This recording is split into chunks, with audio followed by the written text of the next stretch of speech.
forward to kind of going through some really cool kind of process and procedure, an in-depth look at how we look at change control, both internally at Plow and kind of what we see in the industry around change control process, and some effective methods to keep change control as a part of your organization, especially within your IT organization, not only keeping it a part of that, but also making it as fast and as efficient as we can. So we're going to look at things in a couple different parts today. First thing that we're going to talk about is essentially what is change control, right? I think there's, we hear it a lot in the industry. We certainly hear it a lot on our side, the MSP side. I want to make sure that we're kind of all on the same page of what exactly is change control and what does it entail, and should we use it? Second topic we're going to discuss is why should you implement change control? There's a lot of negative stigma around change control, so I feel it's important that we look at why we should implement change control. Why, as an organization, you should implement change control. What are the benefits of change control, and kind of how it can positively impact the way that you're running your IT operations, not only from an efficiency standpoint, but just from a maturity standpoint as well. We're going to look at what's involved, right? So kind of the step-by-step process of when we talk about a change control process, all the way from inception to the actual completion of a change. What are the steps What are the steps that are involved there? And then lastly, we're going to talk about how do we build that effective strategy, right?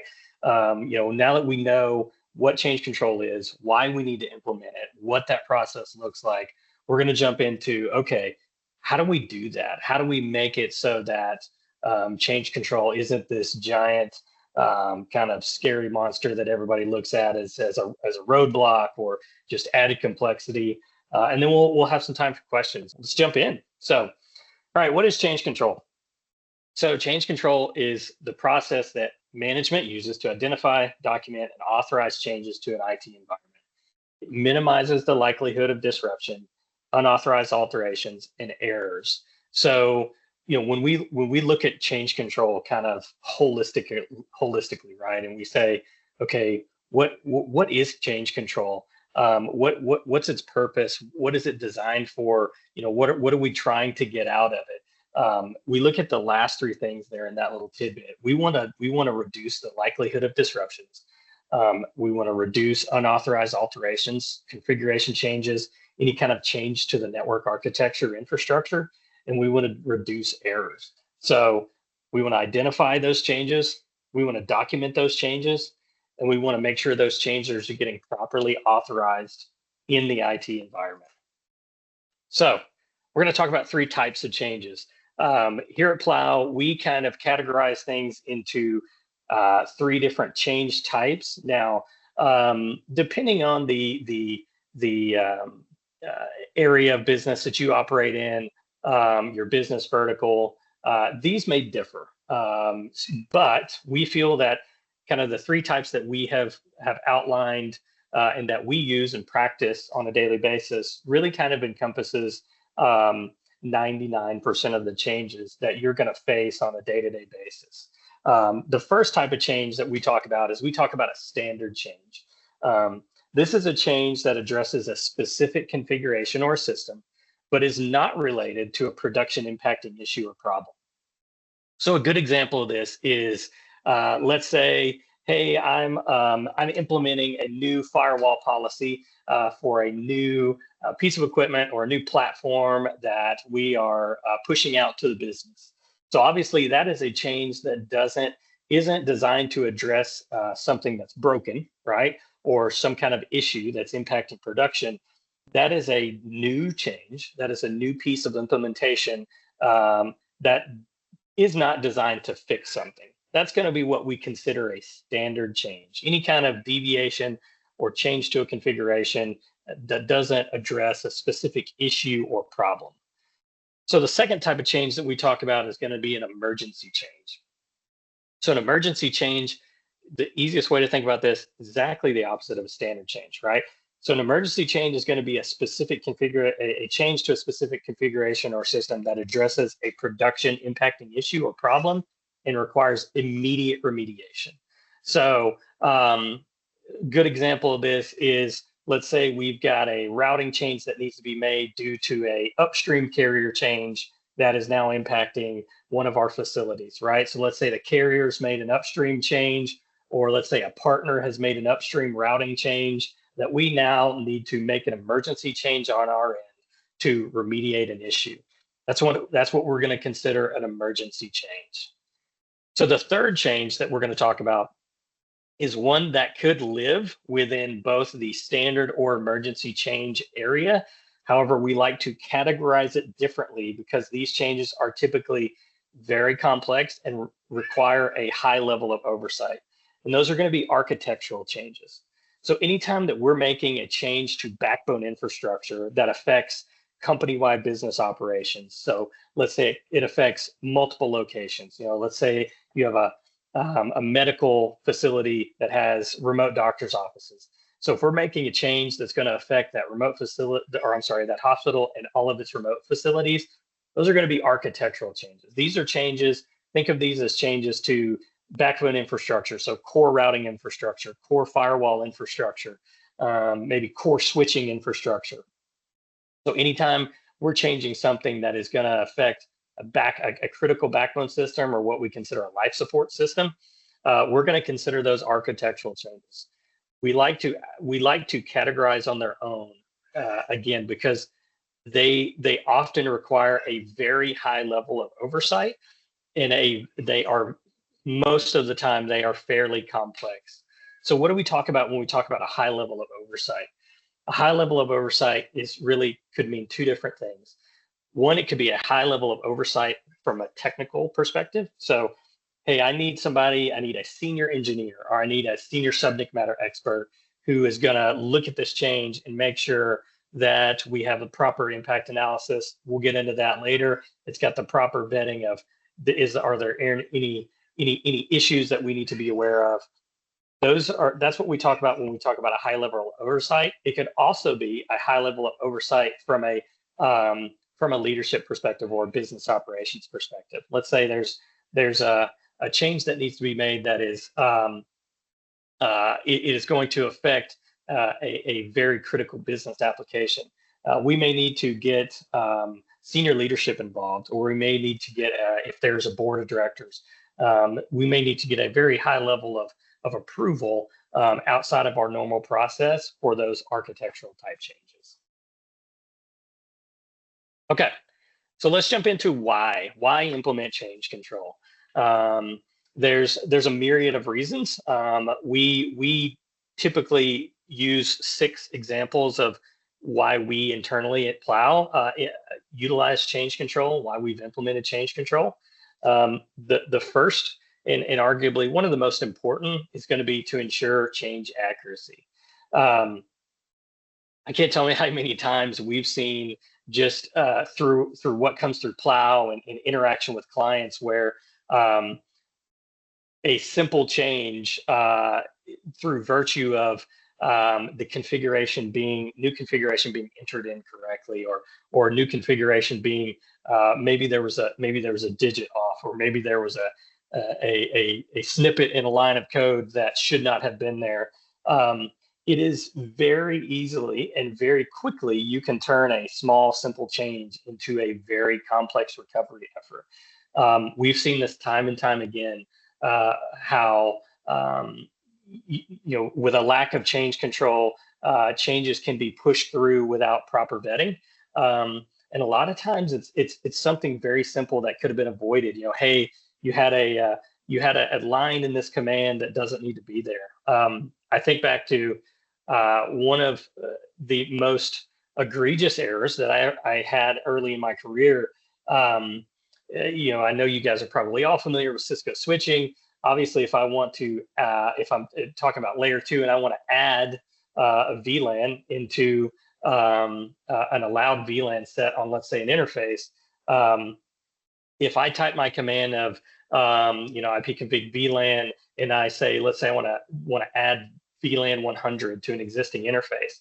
If I don't add the word add in there, it's going to strip any VLAN off of that interface, and it's only going to apply VLAN 100. Early in my career, I made that very mistake, which essentially took down a myriad of sites, which was essentially me omitting the word add in my command line, which again, very simple change accuracy here, right? Having a change control process, somebody to look at that command and report back to me and say, hey man, you forgot the word add here, and if you run that command like that, it's going to let you run it, and it's going to strip every VLAN off of there except the one that you specified. So ensuring change accuracy is a critical element to why we want to implement change control. We arguably the biggest, we've talked about change accuracy, a massive part of this on the side of ensuring that we don't face unnecessary downtime. We want to reduce unnecessary downtime as much as possible. Just our teams alone, on the support and engineering side, our teams worked roughly 300 hours of downtime issues in 2023 that were caused by errant changes, whether that be changes that weren't properly vetted, whether that be changes that were just what we talked about, were inaccurate or were entered incorrectly. There's a myriad of reasons of why that happens, but the fact of the matter remains, the errant changes cause a significant amount of downtime for organizations every year, and it's having a defined change control process and following that process to the T allows us to avoid those unnecessary downtime. Avoid consequent issues. This is one that probably goes overlooked even in organizations with defined change control processes. We see this a lot in organizations with mature change control boards, change control approval boards. This still gets often overlooked and is one of the most simple things to correct, fit, or fix in their process, and that's avoiding consequent issues. These are often most impactful to an organization, and the reason why is going into the change, they're often overlooked.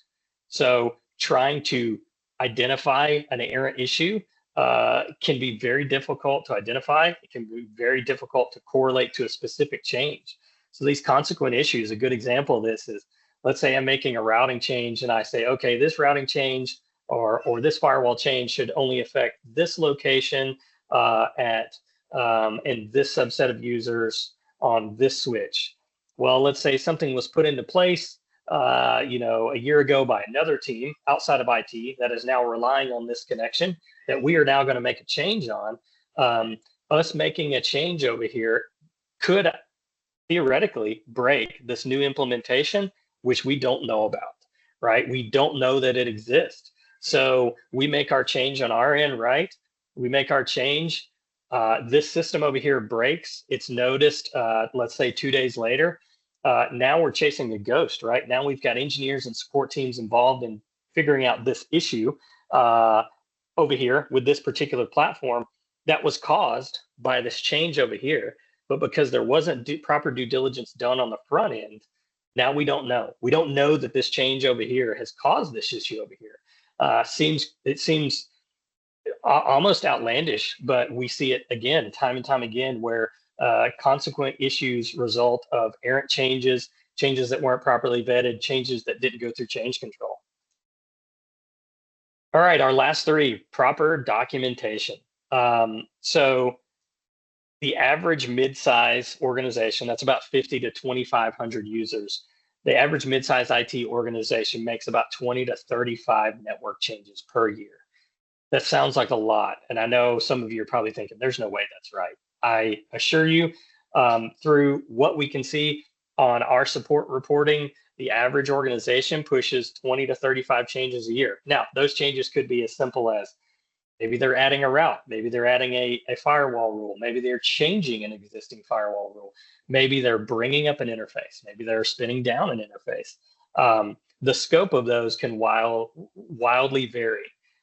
But the end result is those are changes in the network that have an impact, whether that impact be small or whether that impact be large, those are changes in the network that have some level of impact to the organization. So documenting those changes that we make every time we make a change is critical for us to be able to go back and say, okay, um, we started, let's say we're starting to see an issue happen, and 6 months later we realize, oh, we've got this issue, we've had a problem, we've got problem tickets open, it's been happening for a couple months now. We don't know where it's coming from, but it started kind of around here. Let's say it started around February.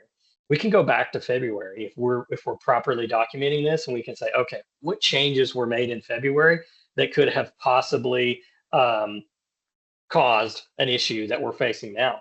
Or maybe it's not an issue, right? Maybe we're just saying, hey, um, we made a change back in February. We need to know what that change is. Maybe we need to reference that change for a platform or system, or maybe a vendor is asking questions. Maybe another organization within the internal business is asking a question. We want to be able to have a point of reference for all of those changes that are made. And so documenting those changes is critical to make sure that we're running an efficient change control process. This is probably, again, one of the most underlooked or kind of underutilized piece of change control, quite frankly, because I mean, listen, we're, IT, we kind of, especially on the MSP side, we move at the speed of our business, right? In the enterprise, you guys move at the speed of your business. So when we're talking about we're making changes, we're moving, we're grooving, things are moving along, we got other things to do. The first thing that gets pushed out is documentation. We don't document. We go in, we make the change, we go on to the next thing. So it's critical that we document that. Take the 5 minutes, take the 10 minutes, document that change. I promise you, it will serve you well in the long run when you have to go back and figure out what you did 6 months ago.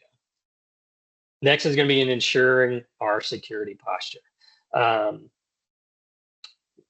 In today's kind of cybersecurity landscape, it is far more critical than ever within the IT industry that we ensure that when we are making changes to the network, that we are ensuring that we are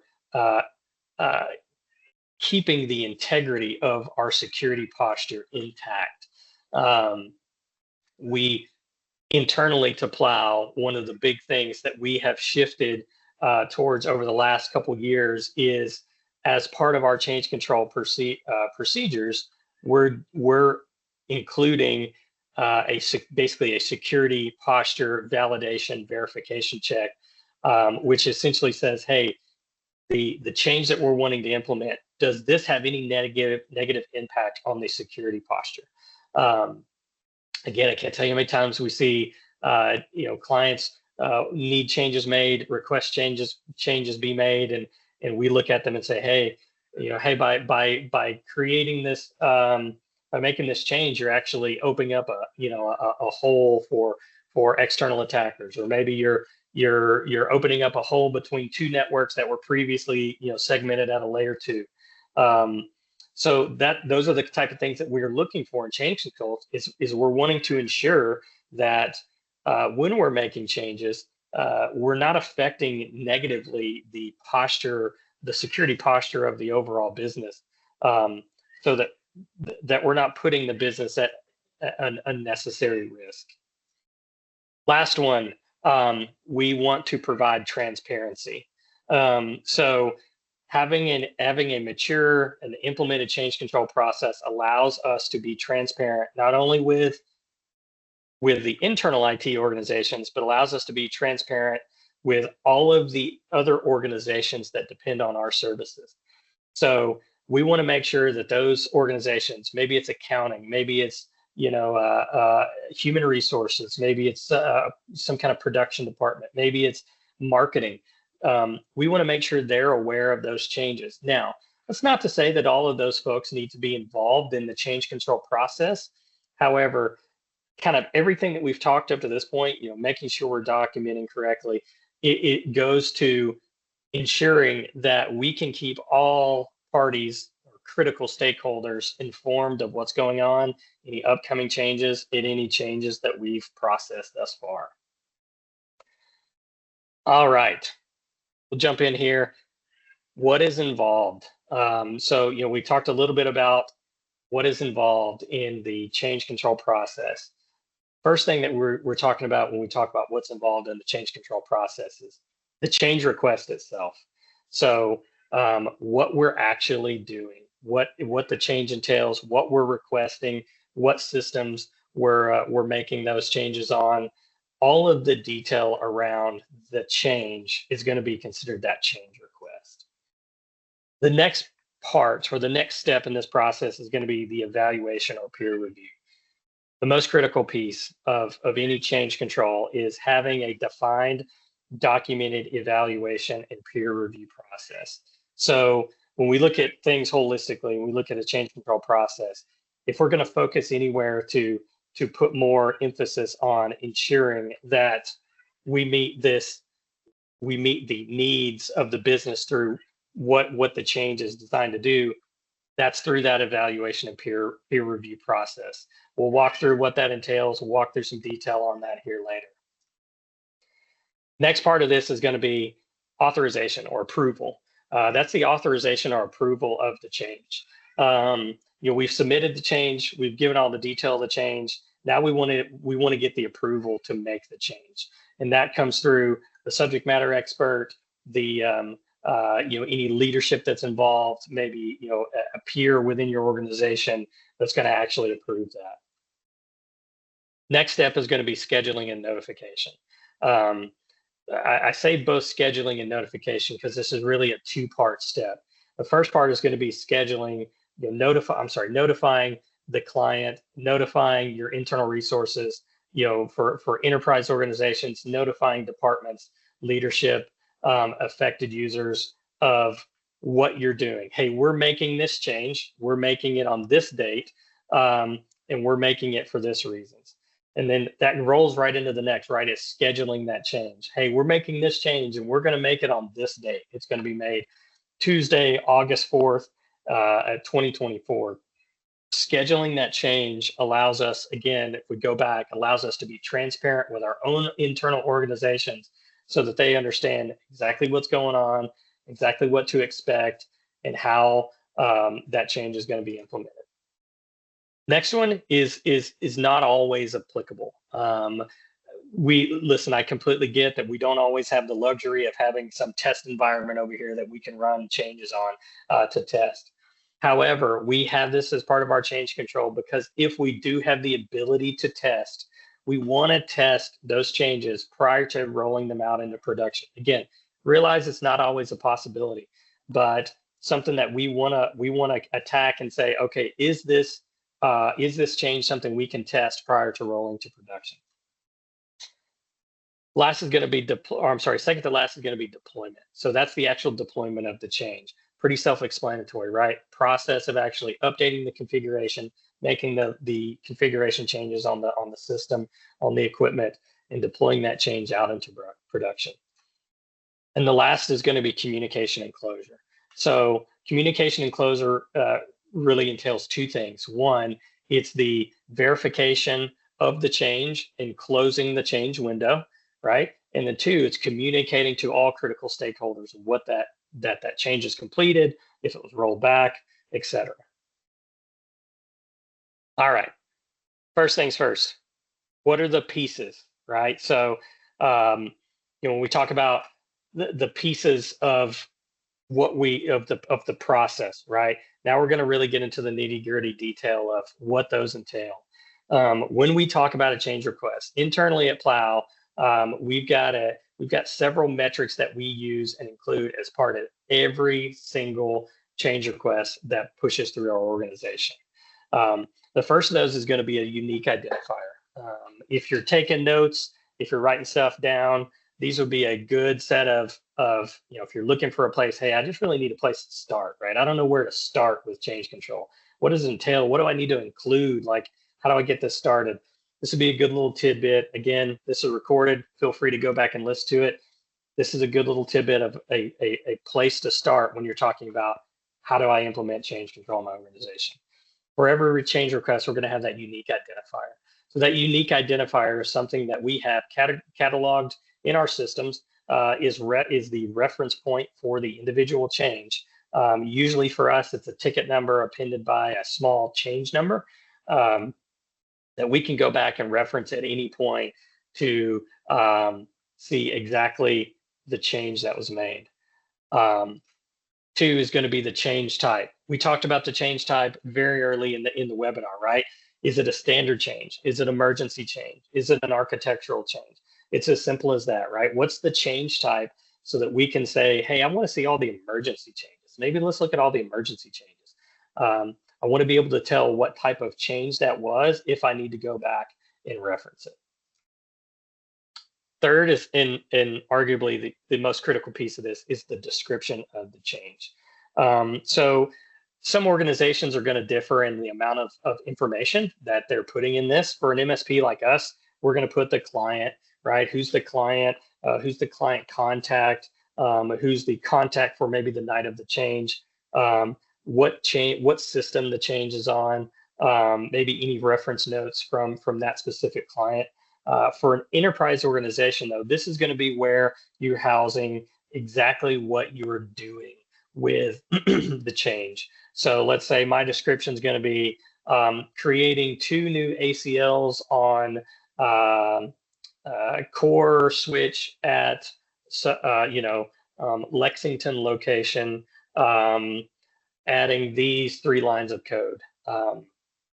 What we require internally at Plow is for each change that goes through the system, in the description, if there is code being pushed to a device, those snippets of code must be included in the change control description so that we know exactly what changes are being made to a device. Again, think back to when we talked earlier about change accuracy. If we know exactly the commands that are going to be run on a device, we can, our teams, the subject matter expert, whoever's responsible for getting those in the system, we can verify that the commands they are running are going to cause no negative impact and are correct. Next is going to be the impact analysis. One of the most overlooked portions of a change request is going to be the impact analysis. This impact analysis, what this is designed to do is we're taking and we're saying, what is this change going to affect? What systems is it going to affect? What business units is it going to affect? What locations is it going to affect? At what level is it going to affect those applications, those business units, those locations? Here is where you want to run a very thorough kind of investigation around the impact of the change that you're pushing through. Negative impact, positive impact, issues that you may run into. We talked about those consequent issues. If there's any of those that we need to identify, those are hopefully will be pulled out as part of that impact analysis, so that on the night, day, whatever of the change, when we push that go button, right, and we push that change out to the world, we want to know with as much accuracy as possible exactly what is going to happen, so that we can build our contingency plans. We'll talk about those in a minute, rollback plans, to take into account what we felt the impact was going to be. All right, implementation plan and the configuration. So the implementation plan goes right along with the description, right? So the implementation plan is going to be walk us through exactly what you're doing the night or during the maintenance window for the change. Again, part of that configuration, we want to see that configuration as part of that description so that we can review the implementation plan and the configuration. So great example of an implementation plan is going to be, I'm putting this new firewall rule in, and Janice is going to be on site at location, and I'm going to reach out to her when the new firewall rule is in place, and she's going to verify that, let's say, what maybe something wasn't previously working is now working, or let's say that it is now working in a different fashion. She's essentially going to confirm through that implementation plan that those changes have taken effect. Rollback plan. It's one that nobody wants to talk about because it means that a change has failed. I can't tell you how many times we've gone into changes, even internally. We go into changes. Unfortunately, sometimes we don't have a good rollback plan. Um, it's it is critical that you have, as part of your change control process, some sort of rollback plan in the event of a change that has failed. Um, what we don't want to see is, we don't want to see a change that is made that causes the loss of control or loss of command and control of a device. I've seen this too many times. It is a horrible scenario. That's part of that impact analysis, right? We want to identify, okay, if I make this change, is there a possibility that I lose control of this device, especially in a world where, kind of the world we live in of remote workforce, where, we're not plugging into the equipment anymore, right? We're not consoled into the equipment. 9 times out of 10, we're a telnet connection, we're an SSH connection. I mean, we've got engineers that are working all over the world, and we may have an engineer who's working on a system that's 1,200 miles away, right? The last thing that we want to do is push a change out that drops our command and control of that piece of equipment. Now we're in a pickle, right? So as part of that impact analysis, we want to build that rollback plan, right? We want to say, okay, if I make this change, it's very possible that I lose command and control of this box. If I do, here's what I'm going to do. I have an out-of-band access over here on this system. I can hop in. Maybe I've got a 4G or something connected to it. I can hop in via this 4G, the cellular device. I can pop back into the device. I can revert my change. Something that we do as part of our rollback plan, and I would advise something that you guys take into consideration is, with I know with Cisco products, I can set basically a timed reboot. I can essentially tell a switch, hey, I want to set a reboot for 10 minutes from now, and then I'm going to make my change. And then I know if I'm going to make my change and I don't write my configuration, I know that if it goes poorly, that switch is going to reboot and it's going to clear that configuration, and I'm going to be back into that box. Always a good tool to keep in your tool belt to keep yourself from getting bounced out of a box forever. Is maybe to put a scheduled reboot in there. That way, if I put my change in and I don't lose command and control, I'm good. I can just go in and cancel that reboot. Say, all right, well, I'm good. I've still got control of the box. I'll cancel that reboot. No reboot needed. But if I do need it, it's there. 10 minutes, I know, all right, I got to wait a couple minutes. That box will reboot. It's going to bounce that config out because I didn't save it. And then that box is going to come back to me. Validation plan. Something we talked about a little bit in the implementation plan is understanding kind of the complete processes. We see a lot of changes where the change gets made and there's no validation done. It's just set it and forget it, kind of easy bake oven, like just let her fly, make the change, hope all is well on Monday morning. This typically happens over the weekend for whatever reason. People push changes on Friday. They let it sit. Oh, the weekend, nobody's there. Nobody's any the wiser on Saturday and Sunday. Monday comes around, office opens up, hair's on fire. Nobody can get to stuff. There was no validation plan ran after a change. Now we're in a pickle. So we want to have, as part of that change request, that validation plan. What are you going to do once that change is made? What's your plan to validate that change? Like we talked about, maybe it's Janice on site. Maybe I've got a system over here that I can log into and verify that everything's working. It doesn't have to be super complex, right? It's a simple plan that says, I've done my due diligence to validate that the changes I've put in place were successful.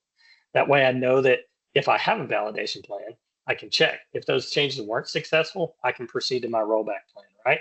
I can either choose to troubleshoot, or I can go ahead and proceed to my rollback plan, roll back those changes, we close the window out, we confirm, we communicate with everybody, right? And then we schedule, we reevaluate, we push through the change control process again, and then we reschedule that change. All right, so let's talk about building an effective strategy. So we kind of talked about the pieces, what's involved with kind of all of this, right? How do we build an effective strategy? First things first, evaluation and peer review. We're going to go step by step through what we just talked about. Evaluation and peer review, what are we doing? We're assigning an appropriate SME or a peer to review the requested change. Simple as that. You've got a subject matter expert for a particular system, use them as part of your peer review process. Use them as part of your evaluation process. If you're an engineer making a change, and maybe there's not somebody, maybe you are the senior resource, maybe you've got a peer.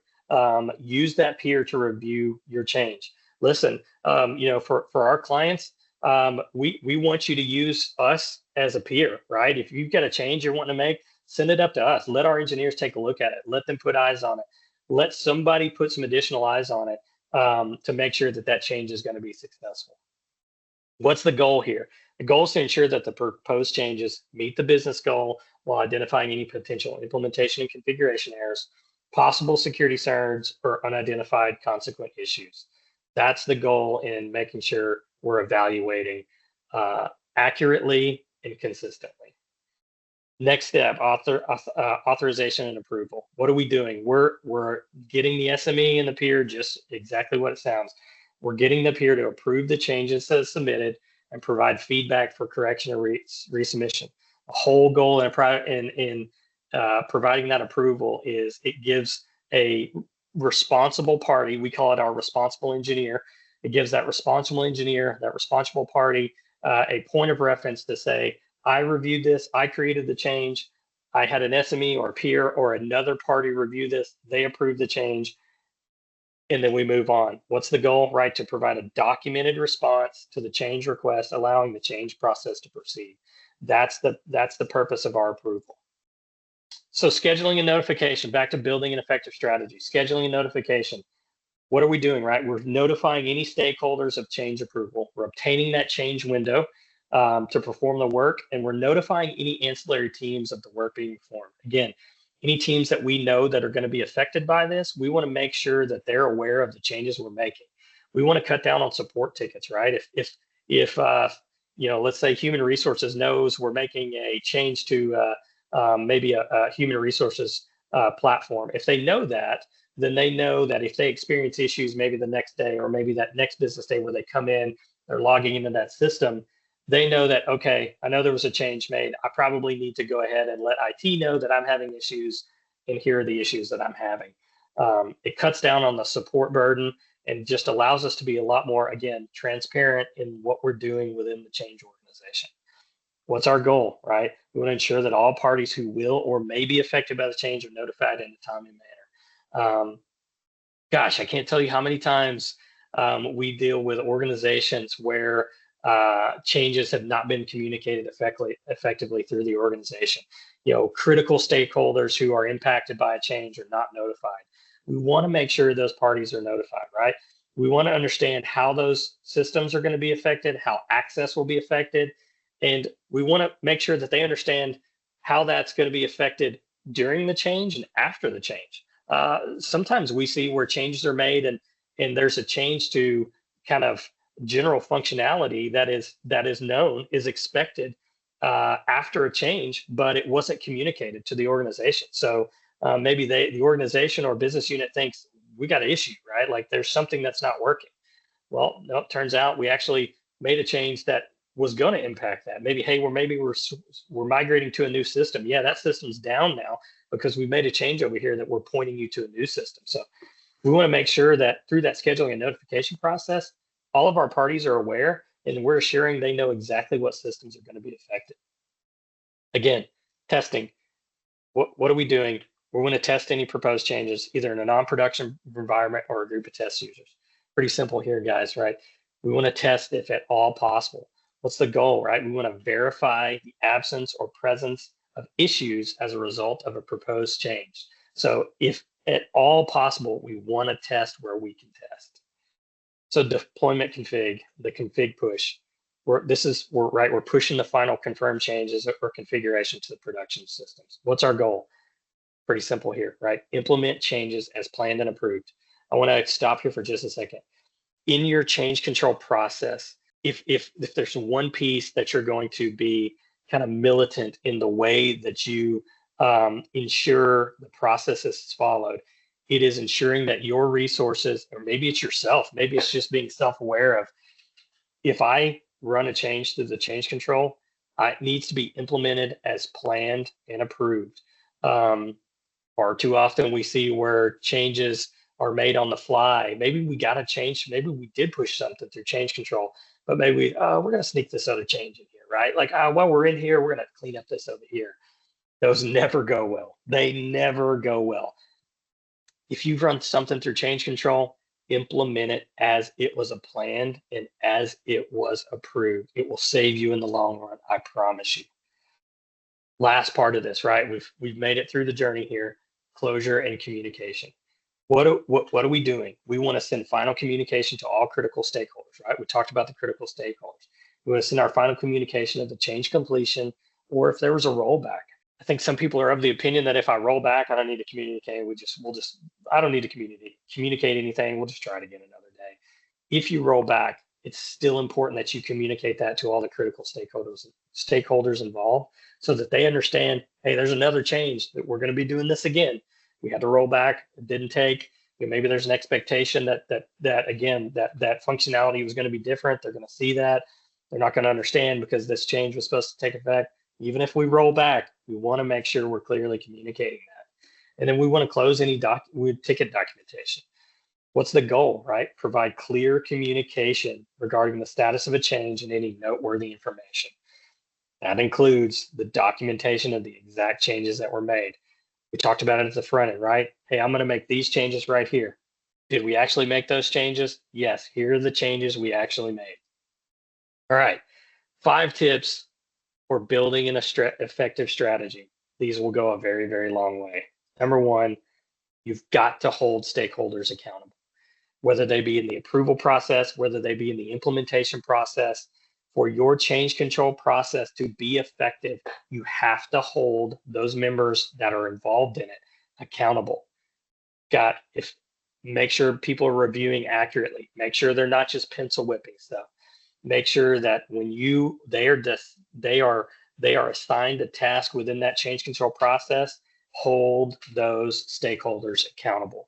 Whatever capacity that may be, it will allow you to be as fast and as efficient as possible through your change control procedure, so that you are not having to run down people and ask for approvals. And can you check this out? Hold members accountable. I can't state this enough. Consistency. Once you build your process, be consistent in it. Do not shortcut your process. Far too often we see the process get shortcut in favor of expedience, in favor of, oh, this is an emergency change. Follow the process. You can handle emergency changes exactly the same way you do standard changes. You can just bump up the timelines, right? Hey, you only got 4 hours to approve this change rather than 24 hours now. But don't shortcut the process. You're only cheating yourself. You're cheating your organization. You've got to be consistent in how you're running your change control process. Same process every time. Be detailed. Be thorough. In your descriptions, what you're doing, be as detailed as possible. You will thank me. You will thank yourself when you have to go back and reference it, or if somebody else has to jump in there in an emergency situation and see what's been done. Be detailed and thorough in the information that you're providing in your change control documentation, so that you have good reference points of exactly the work that was being done. Over communicate. You can never communicate too much on changes. And listen, I tell our guys all the time, send it to everybody, right? Send it to all the stakeholders. Every stakeholder gets all of the information every time. Read it, don't care. We want to make sure that there's no reason why a business unit, especially within an enterprise, there should never be a reason why a business unit doesn't know what's going on within the organization. Over communicate. Verify your work. Again, we talked about it, that verification process. Once that change is made, verify your work, that things have been implemented, configured correctly. It will save you and having to go back and fix things on the back end. Verify your work. that the changes that you implemented actually were successful, and you can then close out that window.